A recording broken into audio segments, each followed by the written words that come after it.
Selamat siang teman-teman, kami dari kelompok 6 ingin mempresentasikan teks cerita sejarah, yaitu kami yang beranggotakan Bonardo Rafael absen 3, Christine Servina absen 5, Ki Ageng Mangir absen 21, Lisa Juliana absen 24, Nathaniel Farel absen 28, dan Samuel Devano absen 33. Selamat menyaksikan.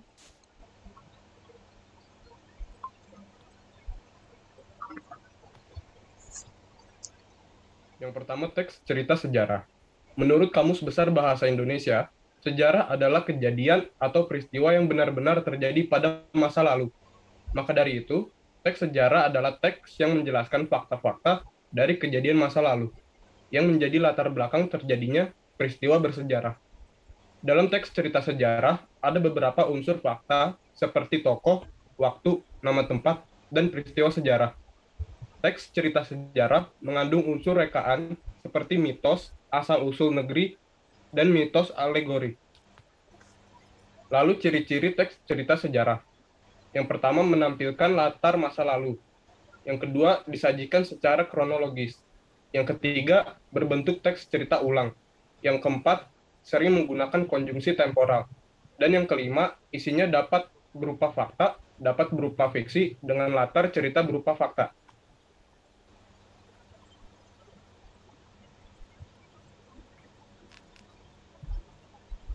Jenis-jenis teks cerita sejarah. Yang pertama, teks cerita sejarah berdasarkan fakta sejarah. Teks cerita sejarah adalah teks tentang fakta dan kejadian masa lalu yang memiliki nilai sejarah.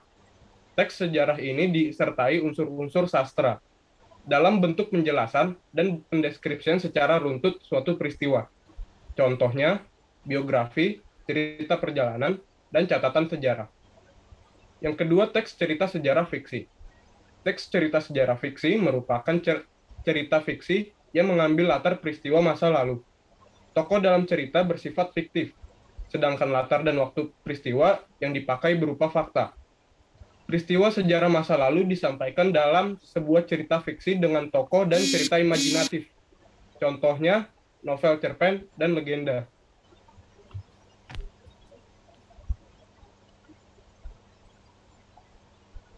Informasi penting dalam teks cerita sejarah. Seperti halnya teks lain, teks cerita sejarah memuat informasi-informasi penting. Informasi penting ini terkandung dalam alur cerita. Pada bagian informasi dalam teks cerita atau novel sejarah, teks cerita sejarah yang disampaikan berisi peristiwa sejarah yang pernah terjadi atau fakta yang dikemas dalam sebuah cerita baru. Di dalam menemukan informasi dalam teks cerita sejarah dilakukan beberapa hal, yaitu pertama membaca teks cerita atau novel sejarah secara seksama, kemudian mengidentifikasi pokok isi dalam teks cerita novel sejarah, dan mencatat pokok-pokok isi dalam teks cerita novel sejarah.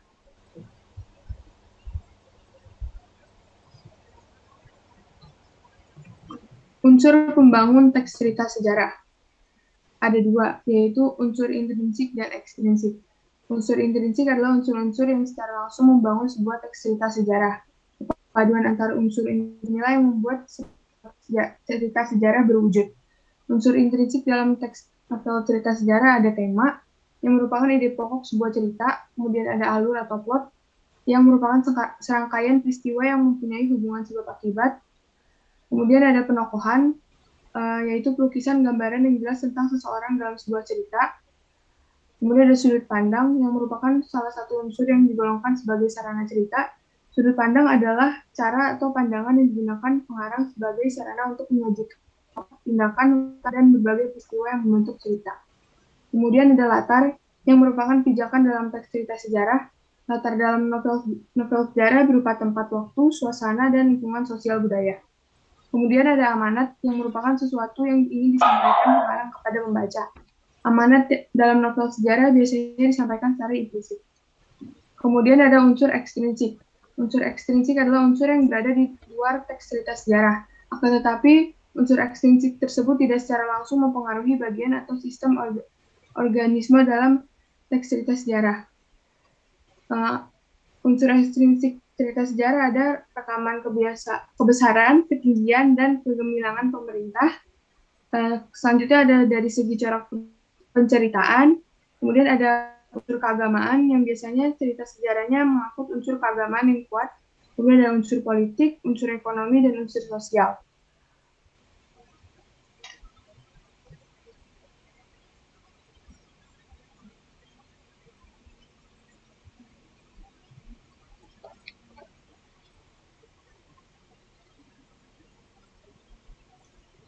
Nilai-nilai dalam teks cerita sejarah.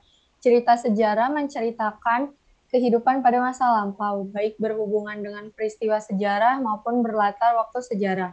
Oleh karena itu, cerita sejarah juga mengandung nilai-nilai kehidupan. Nilai-nilai tersebut ada yang masih relevan dengan kehidupan masa kini. Sebaliknya, ada nilai-nilai yang mulai ditinggalkan pada kehidupan modern. Nilai-nilai kehidupan dalam teks cerita sejarah dapat dikonversi ke dalam bentuk teks eksplanasi.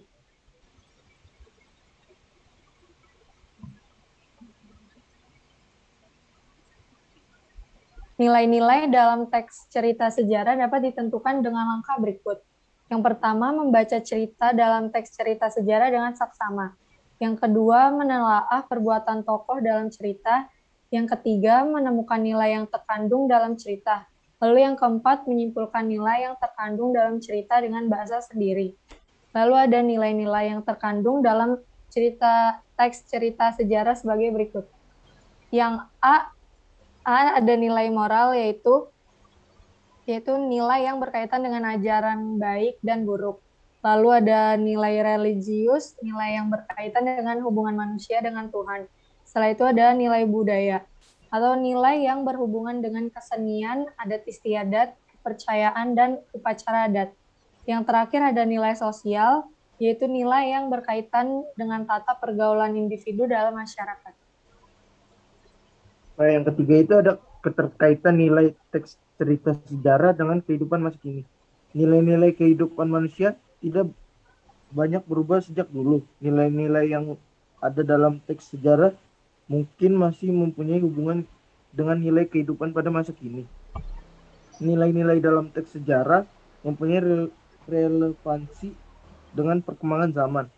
Sebagai contoh, nilai budaya yang terdapat dalam teks cerita sejarah mungkin sudah ditinggalkan masyarakat modern. Yang keempat itu ada konversi nilai-nilai teks cerita sejarah menjadi teks eksplanasi. Teks cerita sejarah dapat diubah menjadi bentuk teks lainnya.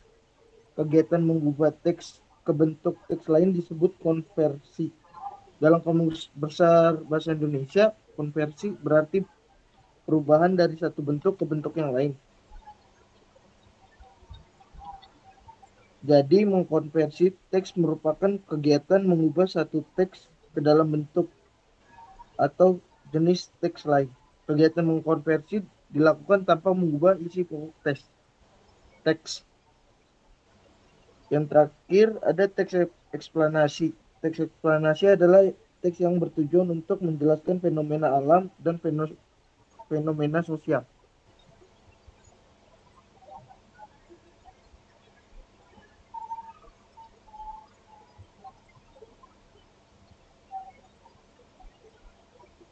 Yang berikutnya adalah menelaah kebahasan teks cerita sejarah. Teks cerita sejarah mempunyai kekhasan bahasanya sendiri. Penggunaan diksi yang menarik dari pengarang menjadi faktor penting penyampaian cerita sejarah. Berikut ciri-ciri kebahasan teks sejarah. Yang pertama ada keterangan. Keterangan adalah fungsi kalimat yang mudah berpindah posisi. Keterangan berfungsi memberi informasi tambahan dalam suatu kalimat, dalam teks cerita atau novel sejarah. Keterangan dapat mempertegas baik tokoh maupun latar kejadian peristiwa. Keterangan mempunyai beberapa jenis sebagai berikut. Yang pertama ada keterangan tempat, yang berfungsi menerangkan tempat kejadian dalam teks sejarah. Preposisi yang digunakan adalah di, ke, dari, dan di dalam. Berikutnya ada keterangan waktu, berfungsi menerangkan latar waktu kejadian dalam teks cerita sejarah. Preposisi yang digunakan adalah pada, dalam, sesudah, sebelum, dan setelah. Berikutnya ada keterangan alat, berfungsi menandai alat yang digunakan untuk melakukan sesuatu. Preposisi yang digunakan adalah dengan. Berikutnya ada keterangan tujuan, berfungsi menerangkan tujuan dari suatu tindakan. Preposisi yang digunakan adalah agar, supaya, untuk, demi, bagi, dan dalam. Berikutnya ada keterangan cara. Berfungsi menerangkan cara yang dilakukan untuk melakukan sesuatu. Preposisi yang digunakan adalah dengan cara. Berikutnya ada keterangan penyerta. Berfungsi menerangkan penyerta dalam sebuah kalimat. Preposisi yang digunakan adalah dengan, bersama, dan beserta. Berikutnya ada keterangan perbandingan. Berfungsi membandingkan dua aspek, baik yang sama maupun berbeda. Preposisi yang digunakan adalah seperti, bagaikan, dan laksana. Berikutnya ada keterangan sebab. Berfungsi menerangkan alasan terjadinya suatu kejadian. Preposisi yang digunakan dalam menandai keterangan ini adalah karena dan sebab. Ciri kebahasan yang kedua adalah kata sifat. Kata sifat adalah kata yang menerangkan nomina atau kata benda. Ciri kata sifat adalah dapat digabungkan dengan kata yang lebih dan sangat. Kata sifat sering digunakan dalam novel sejarah. Biasanya kata sifat sering ditemukan untuk menggambarkan tokoh, tempat, atau suasana. Yang ketiga ada bahasa kias. Kata kias adalah penyimpangan penggunaan bahasa oleh penutur dari pemahaman bahasa yang dipakai sehari-hari. Penyimpangan bahasa standar atau penyimpangan makna suatu kata atau serangkaian kata agar memperoleh beberapa arti khusus atau efek khusus. Makna kias biasa terdapat pada makna simbolik maupun ungkapan. Yang berikut dalam bahasa kias ada makna simbolik. Penulis atau pengarang sering menggunakan simbol-simbol dalam penulisan teks cerita sejarah. Simbol yang digunakan penulis tersebut mempunyai makna tersendiri. Simbol tersebut dapat dimaknai oleh pembaca. Pembaca dapat mengaitkan simbol tersebut dalam konteks cerita. Makna simbol tersebut pasti berhubungan dengan konteks peristiwa yang diceritakan dalam teks cerita sejarah. Yang B ada ungkapan. Ungkapan merupakan salah satu bahasa kias yang sering digunakan dalam penulisan novel sejarah. Ungkapan adalah kelompok kata atau gabungan kata yang dinyatakan makna khusus, yang makna unsur-unsurnya sering menjadi kabur atau mempunyai makna baru. Ungkapan menjadikan cerita novel sejarah lebih menarik dan tidak monoton.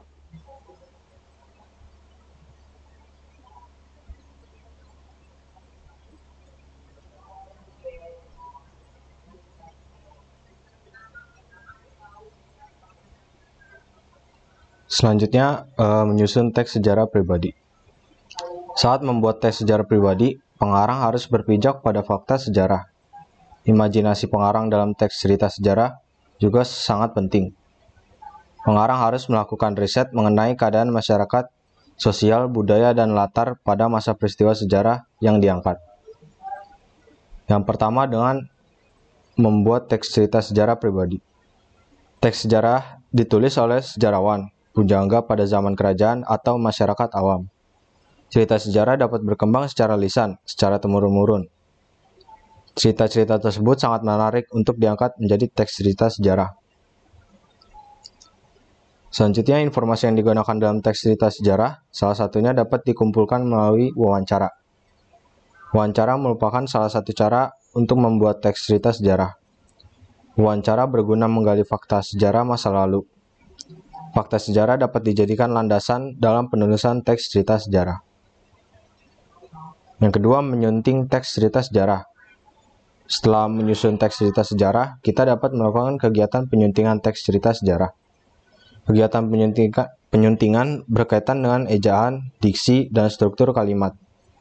Selain itu, penyuntingan teks cerita sejarah perlu dilakukan untuk menyesuaikan fakta sejarah dan peristiwa sejarah dalam teks cerita sejarah. Menyunting teks cerita sejarah tidak sulit. Kita dapat menyunting teks cerita sejarah yang telah dibuat dengan langkah-langkah sebagai berikut. Yang pertama, membaca keseluruhan naskah teks cerita sejarah. Yang kedua, mencermati kesalahan penggunaan ejaan, kesalahan penulisan, ataupun tanda baca. Yang terakhir, memperbaiki kesalahan yang ditemukan dalam naskah teks cerita sejarah yang kita baca.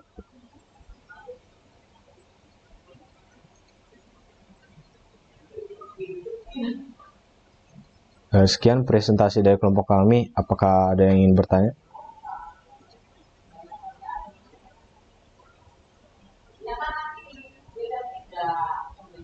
Saya mau bertanya, Saya Yulinda dari kelompok 5 mau bertanya tentang di bagian unsur membangun cerita sejarah, kan ada unsur intrinsik ya, ada plot atau alur. Dan itu tuh ada alur maju, mundur, sama campuran. Nah, maksud dari penjelasan itu tuh apa sih? Aku jawab ya. Alur maju merupakan jalan cerita dengan peristiwa yang dimulai dari awal hingga akhir, di mana menyajikan urutan dimulai dari awal perkenalan menuju tahap penyelesaian secara berurutan atau sistematis. Alur maju ini menyajikan tahapan cerita sesuai dengan perjalanan waktu yang berawal dari masa lampau menuju masa depan. Nah, contohnya itu seorang anak kecil yang berakhir saat dia menjadi tua. Kemudian yang kedua itu kan tadi ada alur mundur. Alur ini menyajikan cerita yang dimulai dari masa depan kemudian menceritakan kembali kejadian di masa lampau, di mana jalan ceritanya tidak berurutan dan dikembalikan dari kebalikan dari alur maju. Pengarang mengawali ceritanya dengan konflik, kemudian penyelesaian, lalu diakhiri dengan latar belakang konflik tersebut. Cerita tentang seorang veteran yang membayangkan kisah hidupnya di masa muda. Kemudian alur campuran merupakan alur perpaduan antara alur maju dan juga alur mundur. Tahap cerita pada alur ini dimulai dari masa kini atau masa lalu yang nantinya akan digabungkan seiring berjalannya dengan cerita. Misalnya itu contohnya cerita The Boundary Identity, di mana cerita diawali di tengah-tengah saat Jason Boundary tidak ingat siapa dirinya. Gitu. Udah jelas atau belum? Udah jelas, makasih Tuan. Aku mau nanya dong, mau nanya buat Hari. Ya. Hari tahu nggak apa aja nilai-nilai yang terkandung dalam cerita teks sejarah? Nilai-nilai yang terkandung dalam teks cerita sejarah itu apa ya? Yang pertama itu ada nilai moral. Ini pakai definisinya gak? Boleh. Oh, boleh. Apa ya? Oh ya, nilai moral itu kalau nggak salah yang berkaitan dengan ajaran baik dan buruk. Terus yang kedua ada nilai religius, itu nilai yang berkaitan dengan hubungan manusia sama Tuhan. Terus habis itu ada lagi nilai budaya, itu berhubungan dengan kesenian, dan yang terakhir itu ada nilai sosial. Itu nilai yang berkaitan dengan individu dalam masyarakat. Bener gak? Bener banget. Makasih ya Hari. Oke.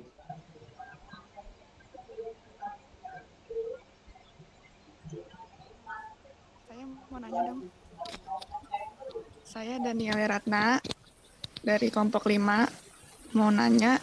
Tadi di jenis-jenis teks cerita sejarah ada teks cerita sejarah berdasarkan fakta sejarah.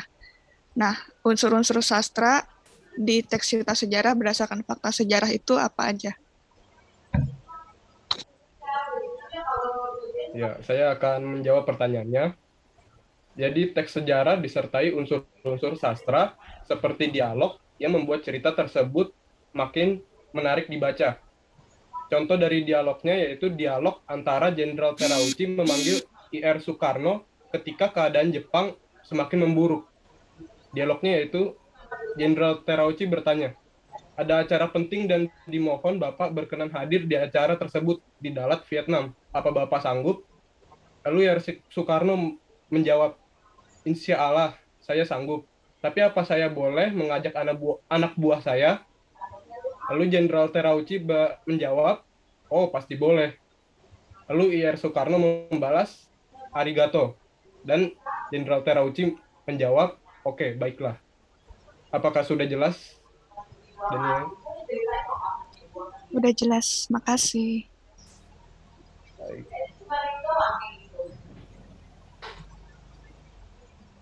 Apa ada yang masih ingin bertanya?